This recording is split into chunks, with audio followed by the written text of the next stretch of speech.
자, 14번 들어가겠습니다. 자, 우리가 교차 탄력성이 시험 문제 나왔죠. X지역의 오피스텔 임대료가 10% 상승하고 오피스텔 임차 수요가 15% 감소한다는 건 수요 법칙이죠.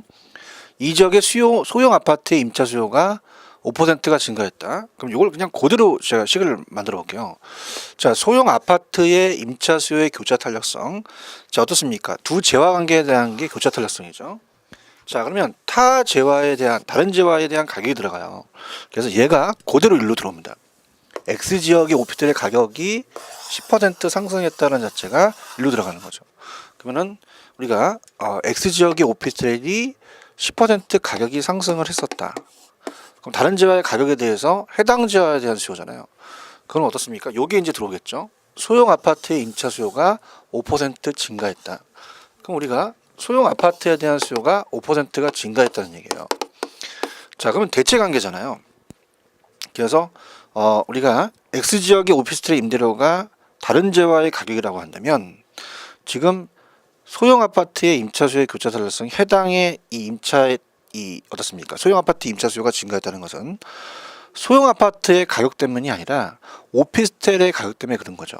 그렇다면 자, 이거는 입셀론 값이 플러스가 돼요. 그러면 대체제가 되는 거죠. 대체제. 자, 그래서 이렇게 한번 보세요. 무조건 다른 재화에 대한 가격이기 때문에 지금 이 교차 탄력성이 몇 점 몇이냐 하면 0.5입니다. 그러면서 우리가 그 소형 아파트의 오피스텔과 관계는 대체제 관계죠. 다른 조건은 일정하다고 가정하죠. 그러면은 일단은 정상제가 나오면 안 돼요. 이 중에서 정답이 되는데 정답은 당연히 4번이 정답이다.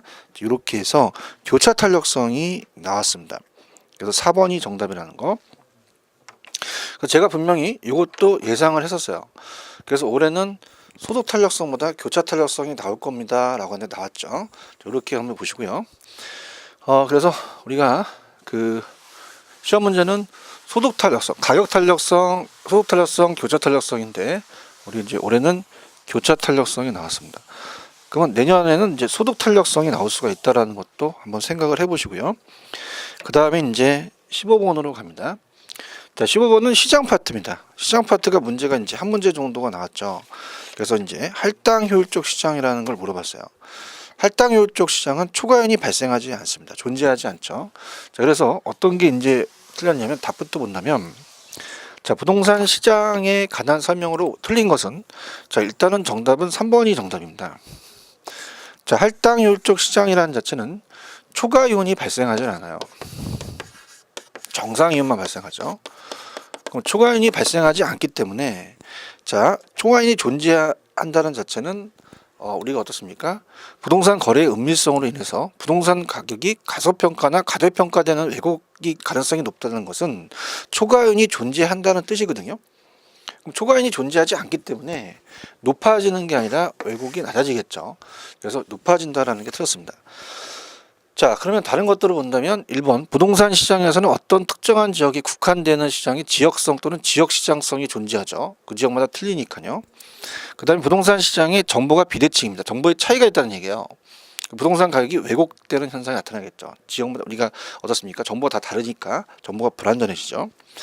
자, 4번 부동산 거래 비용의 증가는 부동산 수요자와 공급자의 시장 진출입에 제약을 줄 수가 있어요.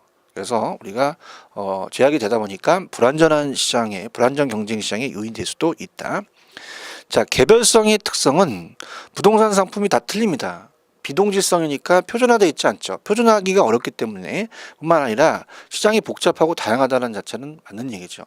정답은 3번이 정답이다. 이렇게 무난하게 시장 파트로 나온 것 같아요. 그래서 시장 파트는 보통 한 문제에서 두 문제 정도, 세 문제까지 나올 수가 있는데 딱 한 문제 정도가 배정이 돼서 나왔습니다. 자, 그 다음에 자 16번은 자, 도시 공간 구조 이론과 지대론에서 각각 한 문제가 출제가 되는데 이번 문제는 둘 다 같이 물어봤어요. 그래서 도시 공간 구조 이론 및 지대론에 관한 설명으로 틀린 것 이렇게 돼 있죠. 자, 해리스와 울마는 두 명이겠죠. 다 핵심입니다. 두 명이니까. 그래서 상호 현익을 가져다 준다는 활동들의 집적이라는 자체는 모여 있는다는 거죠. 상호 이 편익을 가져다 주는 자체는 서로 모일수록 유리하죠. 법적 집중이 맞습니다. 집적 이익을 다액 입지 발생 요인 중에 하나로 먼저 본다. 자, 알론소의 입찰 지대 곡선이죠. 그래서 여러 개의 지대 곡선 가장 높은 부분을 연결하는 포락선이 이제 우리가 입찰 지대 곡선이다. 이렇게 우리가 배우셨고요. 그 다음에 우리가 헤이그의 마찰 비용 이론이다. 그럼 교통비와 지대를 마찰 비용으로 봅니다. 그래서 교통비를 나왔다, 그럼 마찰 비용으로 이제 생각하시라 그랬죠. 이렇게 해서 무난하게 이제 이거는 맞는 지문이기 때문에 이렇게 무난하게 틀린 게 없었어요. 자, 그런데 어떻습니까? 자, 4번을 보시면 리카도는 비옥도입니다. 그래서 차액지대설을 얘기를 했죠. 지대 발생 원인을 농토의 비옥도에 따라 농작물 수확량의 차이로 파악합니다. 그래서 비옥도 나오면 리카도 찍으라 그랬잖아요. 농작물의 수확량의 차이에 따라서 비옥도에 따라서 지대가 틀리다는 얘기죠. 맞는데, 자, 5번 마샬은 일시적인. 자, 일시적이라는 자체는 단기적이라는 뜻이죠. 그래서 우리가 단기적으로만 우리가 준지대가 존재합니다. 그래서 이 마샬이 얘기하는 것은 팔레토 지대가 아니라 준지대를 얘기를 해요. 그래서 마샬 준지대라는 것은 우리가 한번 시험에 나왔었는데 단기적으로만 존재합니다. 초과인이 성격을 갖고 있죠. 장기에는 존재하지 않죠. 그래서 마샬은 일시적이라는 자체가 단기적이야. 우리가 이 기계나 기구 같은 경우도 토지처럼 빌려주게 되면은 사용료를 받죠. 근데 기계와 기구는 장기적으로는 소멸됩니다. 그래서 단기적으로만 토지 성격을 가지는 기계 기구 등의 생산 요소에 대한 대가를 준지대라고 얘기를 해요. 그래서 여기는 지금 어떻습니까? 그 팔레토 지대라고 돼 있죠. 우리가 팔레토 지대라는 것은, 팔레토는 시험 문제 한번 이 자체적으로 오지선다에서 그냥 제목만 나오는데, 팔레토는 경제지대 이론이에요. 경제지대 이론. 그래서 전용 수익과 경제지대라는 얘기를 아마 우리가 배우셨을 거예요, 그죠? 그래서 여기서 얘기하는 것은 준지대를 얘기를 하는 거죠. 그래서 일시적으로 단기적으로 토지의 성격을 가지는 기계와 기구는 우리가 토지가 아닙니다. 그래서 이 원래는 지대가 아니라 준지대라는 건 지대에 준한다는 얘기죠. 그 생산 요소의 대가를 준지대라고 정의한다, 이렇게 가셨어야 돼요. 그래서 팔레토는 경제적 지대 이론이기 때문에 팔레토 지대의 정의가 아니죠. 그래서 이렇게 해서 5번이 정답이 됩니다. 그래서 마샬은 제가 준지대다 이렇게 얘기를 했었죠. 그래서 우리가 요 자체적으로 그래서 제가 무슨 마샬은 이제 머리 하는 사람은 이제 마샬 그 미용실 같은 거 우리가 준미용실이라는 것도 있잖아요, 그죠? 박준 이렇게 해서 그래서 그런 식으로 이제 했는데 하여튼 뭐 이런 게 연결됐고 여기는 준지대라는 자체가 우리가 맞추셨어야 돼요. 그 마샬은 준지대라는 거. 그래서 마샬의 준지대라는 자체가 그렇게 출제 빈도가 높진 않은데 마샬의 준지대가 한번 나오자마자 좀 계속적으로 물어보는 것 같아요. 그래서 예전에는 리카도의 차액지대설, 마르크스의 절대지대설 위주로 나왔는데, 자, 요즘은 조금 준지대를 좀 많이 물어보는 것 같습니다. 그래서 여러분들이 준지대라는 것도 꼭 숙지하시고, 또 여러분들이 이 도시구조론과 지대론은 한 문제씩 배정되기 때문에 27회 때는 각각 한 문제씩 나올 수도 있다라는 것도 염두에 두시기 바랍니다. 자, 이렇게 해서 도시 공간 구조론과 그다음에 이 지대론을 같이 해서 물어봤다는 거 이렇게 엄니 체크하시면 되고, 그 다음에 이제 정책 파트입니다. 자, 부동산 정책에 관한 설명으로 틀린 것은, 자, 오히려 얘는 조금 쉽게 출제가 됐어요. 왜 그러냐면은 정답은 우리가 1번이 정답이죠. 그래서 자, 우리가 부담금 제도가 있습니다. 개발 부담금, 보조금. 그래서 보조금이나 개발 부담금 제도는 제가 직접 개입이 아니라 간접 개입이라고 얘기했어요. 그래서 기억이 나실 겁니다. 그래서 1번은 뭐 이렇게 맞추는 거는 무난하게 갔죠. 그래서 정책 파트는 그렇게 첫 번째부터 어렵게 나오진 않았습니다. 그래서 1번이 맞죠. 그래서 직접 아니라 간접. 자, 2번 정부가 부동산 시장에 개입하는 이유는 시장 실패의 보완과 부동산 시장의 안정 등이 있다는 건 맞는 얘기고요. 개발 제한 구역은 도시의 무질서한 팽창을 억제하는 효과가 되겠죠. 그래서 우리가 그린벨트를 묶는 겁니다. 무질서한 이 팽창은 이제 도시 스프로를 막는 거죠. 땅 개발을. 공공토지 비축 제도가 이 토지은행 제도예요. 그래서 공익사업 용지 원활한 공급과 토지 시장의 안정에 기여하는 것을 목적으로 하기 때문에 이것도 맞고요. 정부의 시장 개입은 정부가 개입해서 오히려 효율적인 자원 배분이 안 될 수도 있습니다. 이걸 정부의 실패라고 얘기했죠. 그래서 사회적 후생 손실을 발생시킬 수 있다라는 지문은 나왔던 지문이었어요. 그래서 이렇게 해서 정답은 1번이 정답이라는 거 무난하게 갔을 거라 봅니다. 18번은 약간 조금 정책에서 좀 세부적으로 좀 물어봤는데, 자 18번으로 가볼게요. 자 18번은 토지 이용 규제에 관한 설명 중 틀린 것은 이렇게 돼 있죠. 자 우리가 용도 지역 지구제라는 게 있습니다. 공법 시간에 또 자세히 배우시죠. 토지 이용 계획의 내용을 구현하는 법적 행정적 수단 중에 하나가 맞고요. 자 토지 이용 규제를 통해서 토지 이용에 수반되는 부의 외법과를 제거하고 또는 감소시킬 수가 있죠. 자, 그래서 우리가 항상 제가 강조하는 게, 자 토지 이용 규제, 만약에 주택과 주택이 있다, 공장이 딱 있어요. 그러면 어울리지 않는 토지를 어울리게 하는 게 토지 이용 규제입니다. 자 그럼 이거는 공장을 주거 전용주로 바꾸기 때문에, 자 부의 외부 효과를 제거시켰죠. 정액가면 안 됩니다. 부의 외부 효과를 제거시켰다. 정확하게 맞습니다.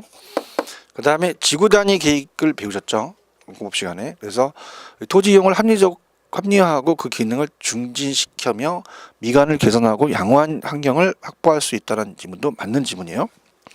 자 그 다음에 4번 용도 지역 지구제는 토지 이용을 제한해서 지역에 따라 지가의 상승 또는 하락을 야기할 수도 있죠. 그래서 그 지역만 이제 지역 지구제를 실시하게 되면 그 지역만 상승하게 되고 다른 지역은 하락할 수도 있어요. 자 근데 얘가 우리가 5번이 이제 시험 문제가 틀렸는데요. 자 요게 이제 조금 어렵게 다가올 수 있었는데, 자 우리가 이건 공법에서 여러분들이 자세히 배우시지만 용도 지역이라는 게 있습니다. 자 용도 지역은 우리가 도시 지역, 자 도시 지역은 어떤 게 있어요? 주거 지역, 그 다음에 상업 지역, 그 다음에 공업 지역, 그 다음에 녹지 지역이라고 있죠. 그 다음에 도시 지역이 있고 관리 지역이 있고요. 그 다음에 우리가 어떻습니까? 이런 식으로, 그 다음에 농지 지역이 있죠. 그 다음에 자연 어떻습니까? 농림 지역이죠. 농림 지역. 그 다음에 자연 환경 보존 지역이 있습니다. 자 그러면 이렇게 구분을 하거든요. 그럼 여기서 여러분들이 조금 표현이 잘못된 것은, 자 볼게요. 우리가 용도 지역 중에서 자연환경 보존 지역은, 자 도시 지역 중에서, 자 도시 지역은 어떻습니까? 우리가 도시 지역은 이 네 가지로 나누잖아요. 그래서 이 자연환경 보존 지역이 도시 지역은 아니죠. 그래서 도시 지역 중에서라는 자체가 틀렸습니다. 그래서 자연환경 보존 지역과 도시 지역은 구분이 되죠. 그래서 용도 지역이 구분이 되기 때문에 이게 틀렸다고 봐야 돼요. 자 그래서 5번이 정답이라는 거. 자 그렇게 해서 좀 문제가 우리가 이런 식으로 또 나올 수가 있어요. 그래서 약간 공법 문제와 연결돼서 문제가, 시험 문제가 개론의 정책에 나올 수도 있습니다. 그래서 이렇게 해서 몇 개 문제가 나올 수 있으니까 염두에 두시고 이것도 보셔야 되고요. 자 그 다음에 19번입니다. 19번은 뭐 당연히 이 정책에서 주택 정책이 임대주택은 반드시 내죠. 그래서 정부의 주택 임대 정책에 관한 설명으로 틀린 것은, 자 단 규제 임대료가 시장보다 낮았을 때가 우리 가정한다는 게 당연한 거죠. 주택 바우처가 쿠폰입니다. 그럼 임대료 보조 정책이 하나가 되겠죠. 그 다음에 임대료 보조금 지급은 보조를 하게 되면 저소득층들은 주거 여건 개선에 기여할 수 있죠. 더 우리가 좋은 주택을 살 수가 있으니까. 그 다음에 임대료 규제는 장기적으로 민간주택 공급을 위축시킵니다. 장기적으로는 어때요? 더 우리가 탄력적으로 바뀌니까 가격을 인하시키게 되면 규제를 해서 더 공급을 안 합니다. 그러면 더 공급이 더 어렵기 때문에 더 이 공급이 위축될 우려가 더 있다라는 것도 굉장히 강조했었고요. 그럼 정답은 4번이 정답인데요. 임대료 규제는요, 우리가 임대인이 가격을 규제하잖아요. 그러면 수익성이 악화돼요. 그러면 우리가 임대료를 규제하면 당연히 임대인은 수익성이 악화됩니다. 그럼 수익성이 악화되니까 당연히 질적 수준도 낮아지죠. 도배도 안 해주고 우리가 어떻습니까? 보일러도 설치 안 해주죠. 그러면 더 초과 수요가 더 발생하겠죠. 그럼 어떻게 됩니까? 우리가 동일한 임대료로 다른 주택에 구하기가 쉽지가 않습니다. 주택이 없으니까. 그럼 주거 이동이 저하되겠죠. 주거 이동이 저하되고 활발하지 않는다는 얘기, 안 좋아지는 거예요. 자, 이것도 시험지에 출제가 됐었는데, 그럼 뭐가 틀렸다고 보세요? 우리가 질적으로 향상된다는 게 틀렸죠. 그래서 질적에 대한 수준이 떨어집니다. 그 다음에 주거 이동을 촉진시키는 게 아니라 우리가 주거 이동이 저하된다는 거, 이렇게 고치셨어야죠. 그래서 4번이 정답이 됩니다.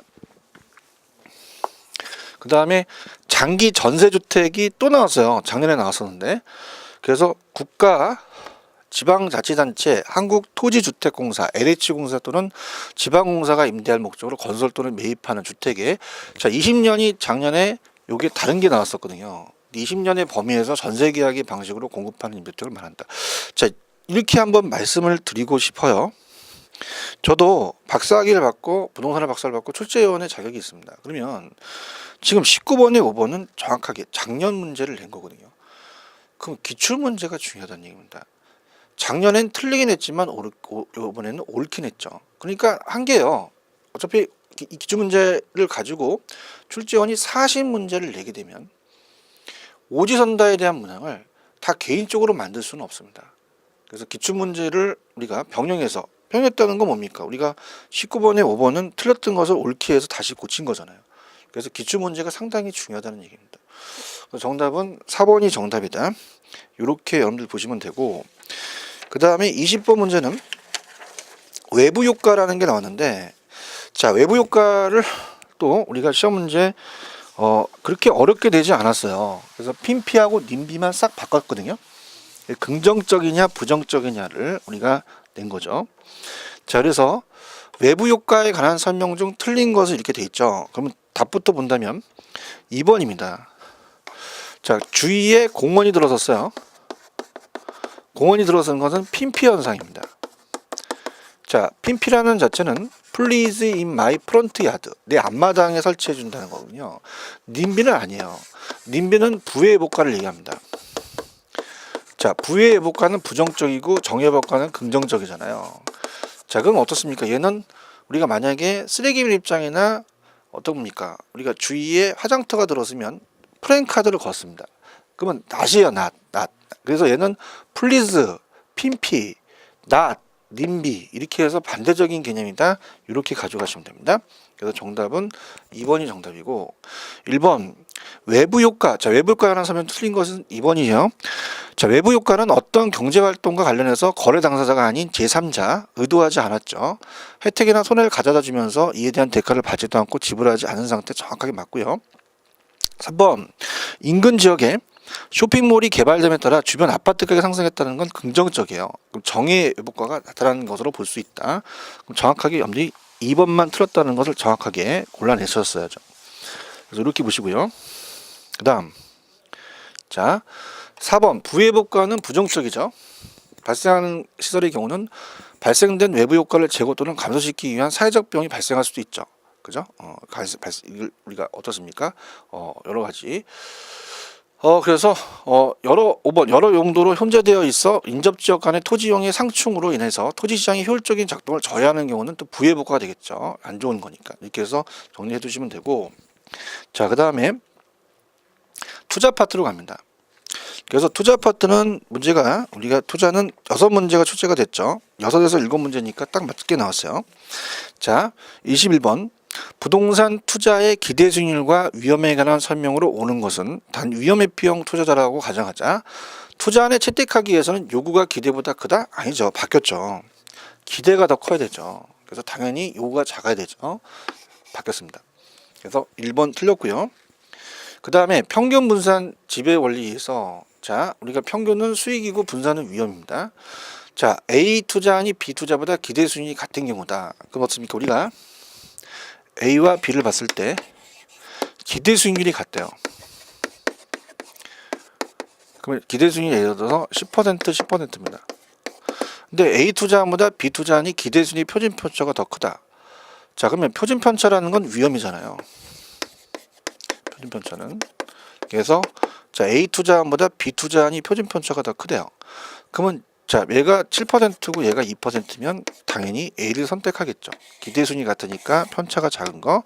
그래서 2번이 정확한 정답이 됩니다. 그 다음에 3번은 투자자가 위험을 회피할 수 있는 위험 표준 편차 X축과 기대 수익률 Y축의 관계를 나타내는 무차별 곡선이 있어요. 그래서 자, 우리가 Y축이 기대 수익률입니다. 그 다음에 자, X축이 이게 위험이에요. 우리가 효율적 전선이라는 게 우상향하는데 무차별 곡선이 자, 아래로 볼록한 게 위험 회피형이죠. 그래서 이렇게 접하는 점이 최적입니다. 자, 그러면 자, 얘는 조금 A와 B를 봤을 때 얘는 가파르고요. 얘는 완만하죠. 그 무차별 곡선은 같은 위험을 위험 회피라고 했을 때 얘는 더 기울기가 더 가파르기 때문에 동일한 위험에서 더 많은 위험을 감수해요. 그럼 얘는 더 보수적이라고 그랬어요. 제가 얘가 더 공격적입니다. 그래서 우리가 이 초보 운전들은 이제 경직돼서 타기 때문에 보수적이지만 조금 여유롭게 타면 공격적이라고 했죠. 그러면 얘가 어떻습니까? 더 이 위험을 투자자가 위험을 회피할수록 회피한다는 건 A가 더 회피한 거죠. 그럼 얘가 곡선이 B보다는 기울기가 완만한 게 아니라 급해진다 그래야죠. 급해진다.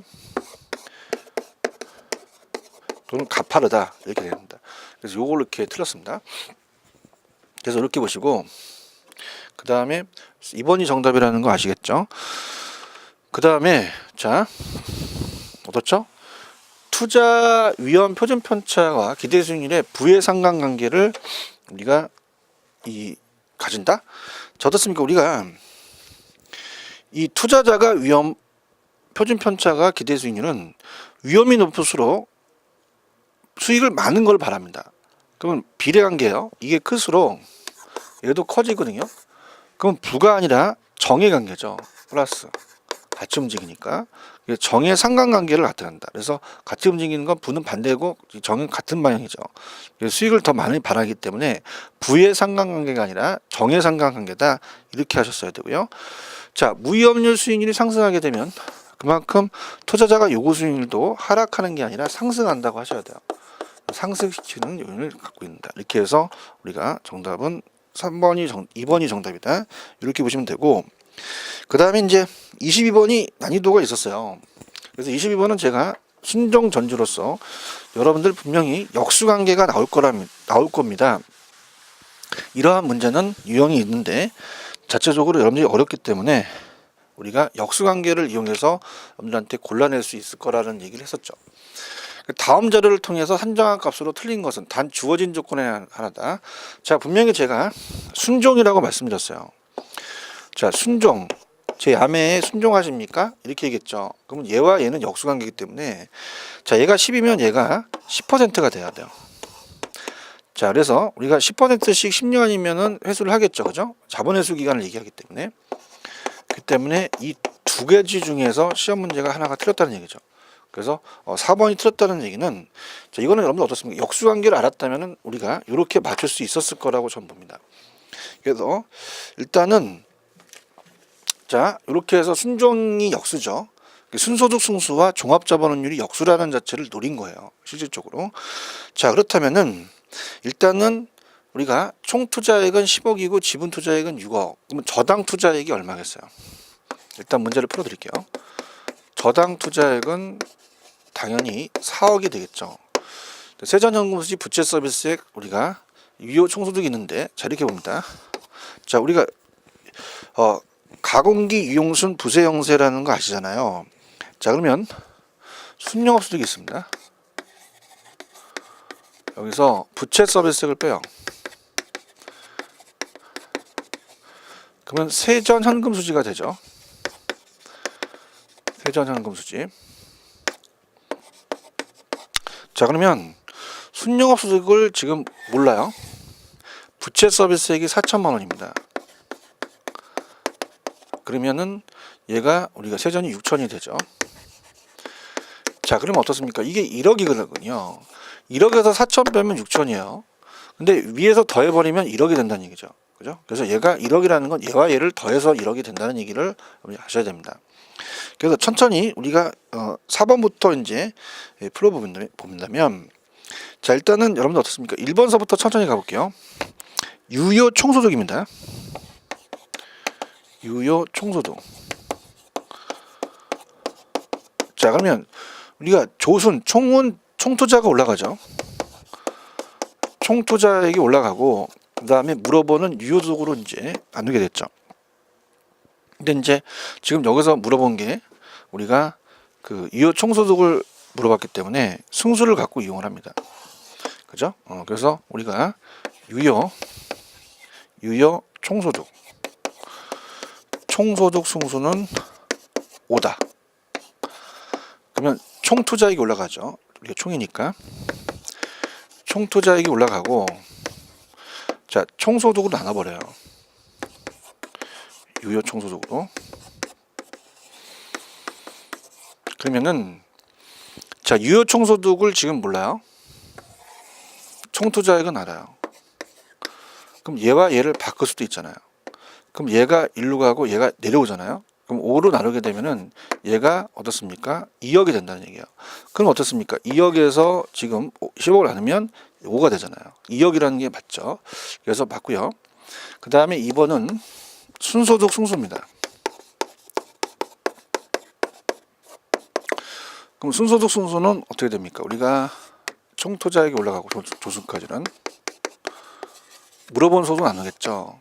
그럼 총투자액이 얼마입니까? 10억이고 순소득이 1억이잖아요. 그러면 10이 되겠죠. 그럼 4번이 틀렸죠. 4번은 종합자본환원율은 역수항입니다. 그러면 종합자본환원율은 역수기 때문에 우리가 1억을 10억으로 나누니까 당연히 10%가 돼야 되죠. 4번이 정답이에요. 그 다음에 자 3번에 세전현금수지입니다. 자 세전현금수지는 자 조순까지는 총투자인데 전후는 지분투자예요. 지분투자가 올라갑니다. 그 다음에 세전은 나누겠죠. 자 그러면 지분투자가 얼마냐면 6억이죠. 세전현금수지가 6천이 되죠.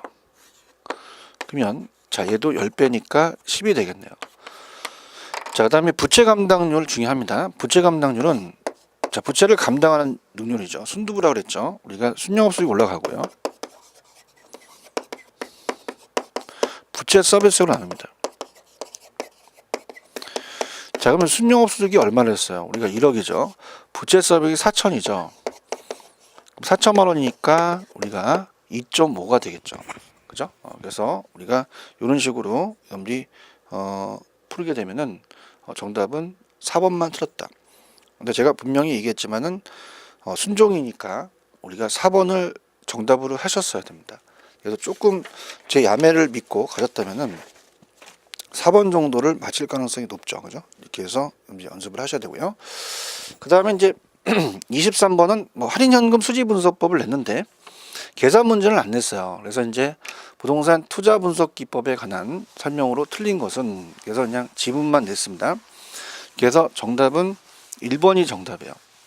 자, 할인현금 수지 분석법 DCF법이라고 하죠. 그래서 디스카운티드 캐시플로우. 그래서 할인 현금 수지, 캐시플로우, 현금 수지는 부동산 투자 기간 동안에 현금으로 반영하지 못한다는 게 아니라 반영을 합니까? 한다는 단점이 아니라 장점이 있다는 거죠. 그래서 1번이 정답이 됩니다. 그래서 자, 여러분들 이렇게 봅니다. 우리가 할인현금 수지분석법은, 자, 얘는 할인현금 수지분석법이라고 하는 것은, 자, 할인을 미래 가치를 현재 가치로 갖고 와서 현금 수지를 따져요. 그래서 현금 유입의 현가, 또 현금 유출의 현가를 따지는 거죠. 그렇다면 현금 흐름을 반영을 하지 않았다라는 게 말이 안 되죠. 이걸 비교하는데. 그럼 예를 들어서 내가, 자, 0년이고 1년, 2년, 3년, 4년, 만약에 5년을 갖고 운영을 합니다. 자, 그럼 운영을 하게 되면 어떻습니까? 우리가 현금에 대한 흐름이 들어오잖아요. 운영 시에. 그래서 운영이라는 자체를 가지고 현금 흐름을 따져봤어요.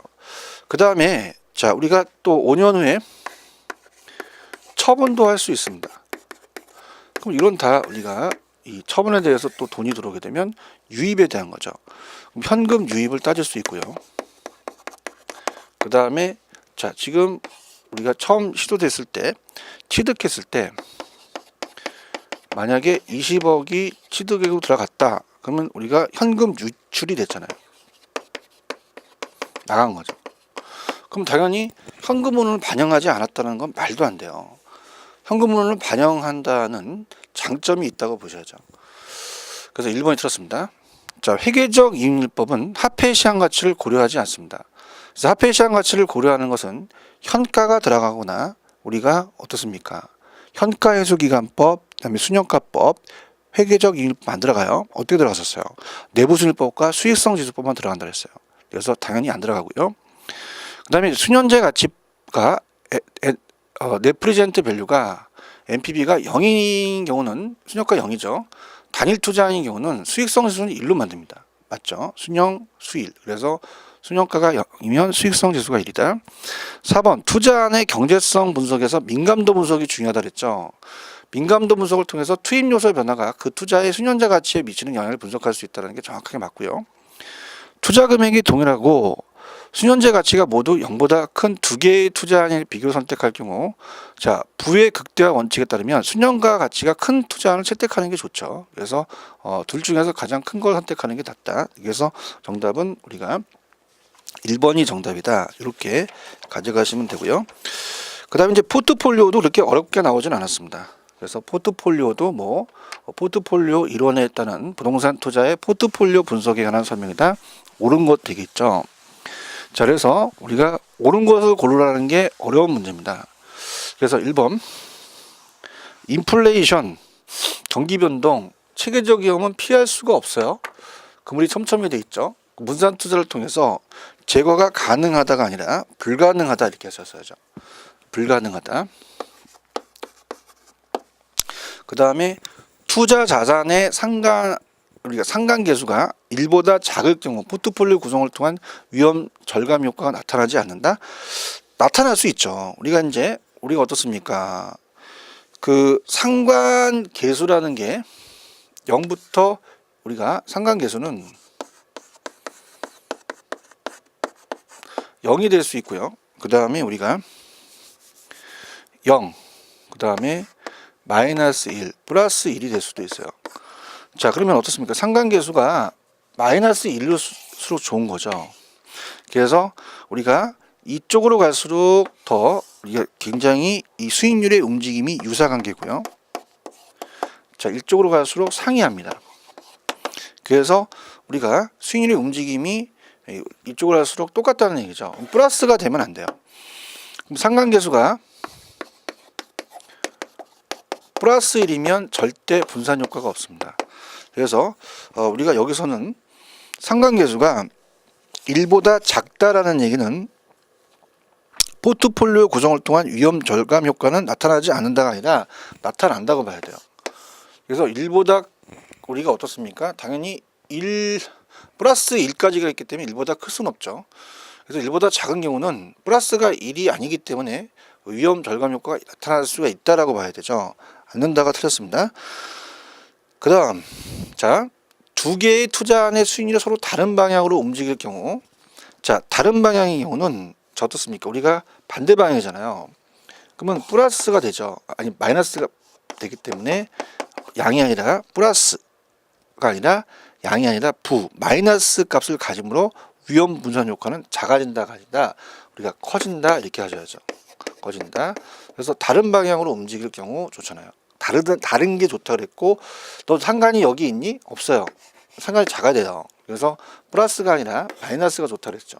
마이너스 부의 값을 가짐으로 위험 분산 효과는 커진다 이렇게 갔어야 돼요.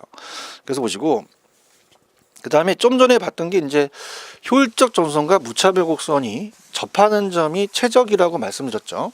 그래서 그게 이제 다음 문제 있는데 일단은 여기서 우리가 옳은 것은 자 4번만 맞습니다. 자 우리가 4번에 보시면 아까 좀 전에 문제를 풀어봤을 때 자 이렇게 기대 수익률에 대한 세로축이 되고 가로축은 위험입니다. 그럼 효율적 프론티어가 효율적 전선이에요. 자그와 무차별 곡선이 있죠. 무차별 곡선 아까 무차별 곡선이 아래로 볼록하죠. 얘가 접하는 지점이 최적이 됩니다. 그래서 접하는 지점이 우리가 최적 포트폴리오를 결정한다는 것도 출제가 됐었어요. 또 냈죠. 그래서 교차점이 아니라 접하는 지점. 그래서 이게 교차점 하면 안 됩니다. 그래서 접하는 지점이라는 자체가 계속 나오고 아까 아직까지는 교차점이라고 나온 적이 없어요. 그래서 27회 때는 교차점이라고 나올 수 있습니다. 4번을 기억하시기 바랍니다. 4번이 정답이라는 거. 자, 포트폴리오에 편입되는 투자 자산수가 늘리면 체계적 위험을 우리가 줄여나갈 수 있다? 체계적은 절대 못 줄이죠.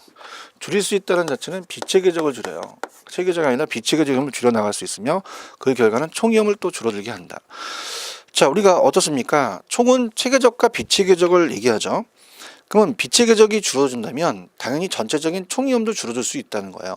근데 체계적은 절대 줄일 수가 없다는 얘기죠. 자, 이렇게 해서 염지 4번이 정답이라는 거. 그래서 포트폴리오 이론은 거의 문제 중에 한 문제 정도 배정이 돼요. 그래서 포트폴리오는 27회 때도 한 문제 정도 나올 수가 있다는 거 꼭 기억하시고 정리를 해주시기 바랍니다. 자, 그다음에 이제 화폐의 시간가치가 시험 문제 나왔죠. 자, 그래서 화폐의 시간가치에 관한 설명으로 틀린 것은 이렇게 되어 있습니다. 자, 연금의 미래가치를 계산하는 공식에는 이자 계산 방법으로 복리 방식을 채택한다. 자, 우리가 연금의 미래가치를 따졌을 때 어떻습니까? 복리라는 자체는 이자가 또 붙죠. 그래서 1 플러스 R의 N승 이렇게 해서 복리 방식으로 간다는 건 맞습니다. 자, 원리금 균등상환 방식은 주택저당 대출을 받는 경우 저당 대출 매기 원리금 상환액을 계산하려면 저당 상수를 이용한다는 건 맞아요. 그래서 원리금 상환할 때는 저당 상수를 이용한다는 건 정확하게 맞고요. 그 다음에 5년 후에 주택 구입에 필요한 자금을 3억을 모으기 위해 매월 불입해야 하는 적금액을 계산하려면 3억에 대한 연금의 현재 가치를 곱해야 된다. 자, 3번이 틀었죠. 자, 우리가 5년 후에 주택 구입에 필요한 자금 3억 원을 모으기 위해서는 만들기 위해서잖아요. 그래서 만들기 위해 모으기 위해 다 미음이 들어가잖아요. 마련하기 위해 감치기 기수죠. 그래서 우리가 어떻습니까? 매월 월말 분립해야 될 적금액을 계산한다. 그러면 돈을 적립해야 한다. 적립액을 구하는 것은 무조건 감치기 기수예요. 그러면 3억에다가 이 필요 적금액에다가 연금의 현가 계수가 아니라 감채기금 계수를 곱해야 됩니다. 감채기금 계수. 그래서 감채기금 계수를 곱해야 된다 하셨어야 돼요. 자, 우리가 이 감채기금 계수는 미래가치죠. 그래서 미래가 깜깜하다. 그래서 감채기금 계수다. 이렇게 해서 5억의 주택구입 필요한 자금 3억을 마련하기 위해서 모으기 위해서 아까 2번은 1억을 빌려서 주택저당 대출을 받아서 갚아 나가는 건데 3번은 3억을 모으기 위해 마련하기 위해 우리가 어떻습니까? 적립하기 때문에 이거는 감채기금 계수를 썼어야 돼요. 3번이 정답이라는 거 이렇게 기억하시기 바랍니다. 그래서 화폐의 시장 가치도 계산 문제가 출제가 안 됐기 때문에 우리가 문제가 그렇게 어렵지는 않았을 것 같아요. 그래서 충분히 맞추셨을 거라고 보고요. 자, 매월 말 우리가 50만 원씩이라는 겁니다.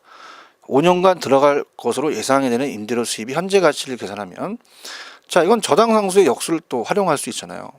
이 저당상수의 역수가 뭡니까? 연금의 현재 가치죠. 그래서 저당상수의 역수가 연금의 현재 가치입니다.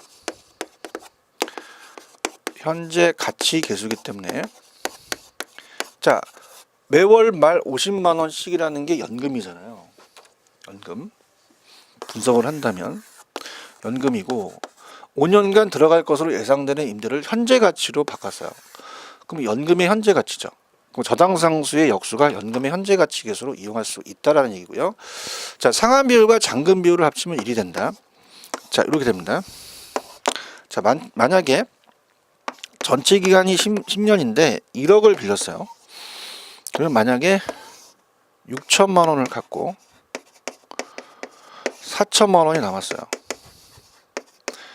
그러면 1억에서 60%가 상환 비율이고요. 1억에 4천만 원이 40%죠. 잔금 비율이 됩니다. 그럼 더하면 1이 된다는 것은 0.6과 0.4를 더하면 1이 된다는 얘기예요. 그래서 5번도 맞는 얘기죠. 그래서 정답은 우리가 3번만 틀렸다라는 거 꼭 체크를 하시고요. 그 다음에 26번 문제는 조금 어려웠습니다. 난이도가. 그래서 계산 문제는 아니었으나 계산 문제와 동일할 수 있는 동급의 유형 정도로 볼 수가 있다는 게 상당히 조금 계산을 할 줄 알았어야 되죠. 그래서 26번 부동산 투자와 관련한 재무 비율과 승수를 설명한 것으로 틀린 것은 자 우리가 일단은 어떻습니까? 동일한 투자안의 경우는 일반적으로 순소득 승수가 총소득 승수보다 크다. 자 우리가 어떻습니까? 우리가 자 요거는 틀린 것을 보면은 일단은 2번이 틀렸어요. 2번. 자 그래서 2번을 보시면은 자 어떻습니까? 우리가 지금 이렇게 본다면요. 자 이 1번과 2번에 대해서 좀 문제를 깊숙하게 냈죠. 자 그러면 여러분들이 보세요. 순소득 승수 그죠? 우리가 조순전후라는 게 있죠. 총소득 승수 조순전후 그 다음에 세전 현금 수지 승수 그 다음에 세후 현금 수지 승수가 있습니다. 그러면은 조순까지는 총투자가 올라가고요. 자 정확하게 다 적어볼게요. 다 공부를 하셨으니까 총투자가 올라가고 얘는 지분투자가 올라갑니다. 지분투자에 물어본 소득 나누죠. 총소득 나누고요. 얘는 순소득 나누고 얘는 세전 현금 수지 얘는 세후 현금 수지 나누죠. 자 그럼 이렇게 볼게요. 얘네들은 다 밑에 분모로 내려와 있습니다. 그러면 얘네가 크다는 얘기는 오히려 이 값이 낮다는 얘기거든요. 그죠? 그래서 우리가 조순전후죠. 그래서 우리가 조순전후 그래서 총소득 자 유효 총소득 있죠. 여기서 영업경비를 뺍니다. 그러면 순소득이 되고요. 그 다음에 부채 서비스를 빼죠. 그러면 세전 현금 수지가 되고 자 여기서 영업소득세를 빼요.